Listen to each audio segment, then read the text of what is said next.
അങ്ങനെ 2025-26 അധ്യയന വർഷത്തിലെ നമ്മുടെ ലാസ്റ്റ് ട്രിപ്പായിരുന്നു ഇന്ന്. അപ്പോൾ നമ്മുടെ ലാസ്റ്റ് ട്രിപ്പ് ഓടിയിട്ട് വന്നതിന് ശേഷം ഞങ്ങൾ ഉച്ചയായപ്പോൾ തന്നെ നമ്മുടെ ആനേനെ കുളിപ്പിക്കുന്ന കൂട്ട് നമ്മുടെ ബസ് 7 കുളിപ്പിച്ച് കുട്ടപ്പനാക്കി അവൻ്റെ സ്വന്തം പാർക്കിംഗ് ഏരിയയിലോട്ട് കൊണ്ടിട്ടിട്ടുണ്ട്. അപ്പോൾ ഒരു ആനേനെയൊക്കെ കുളിപ്പിക്കുന്ന കൂട്ട് നമ്മൾ വളരെ കഷ്ടപ്പെട്ട് നല്ല വൃത്തിയാക്കി കഴുകിയിട്ടിട്ടുണ്ട്. അപ്പോൾ ഇതിൻ്റെ അണ്ടർ ബോഡിയൊക്കെ നന്നായിട്ട് ക്ലീൻ ചെയ്യണം. കാരണം എന്ന് പറഞ്ഞാൽ അണ്ടർ ബോഡിയിൽ നമ്മൾ ഓടുന്ന റോഡിലുള്ള സകല ചെളിയും എല്ലാം ഉണ്ടാവും.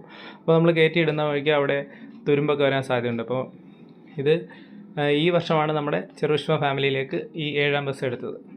അപ്പോൾ ഓവറോൾ റോഡ് പെർഫോമൻസൊക്കെ അടിപൊളിയായിരുന്നു. പിന്നീട് നമുക്ക് വേറെ ബുദ്ധിമുട്ടുകളൊന്നും ഉണ്ടായില്ല റോഡിൽ. അതിന് ദൈവത്തിന് നന്ദി. അപ്പോൾ നമ്മുടെ കുട്ടികളെയും കൊണ്ട് വളരെ സേഫായിട്ട് ഇനിയും യാത്ര ചെയ്യാനായിട്ട് എല്ലാവരുടെ അനുഗ്രഹവും എല്ലാം വേണം. അപ്പോൾ നമ്മൾ കഴുകി കുട്ടപ്പനാക്കി തിരിച്ച് കയറ്റിയിട്ടുണ്ട്.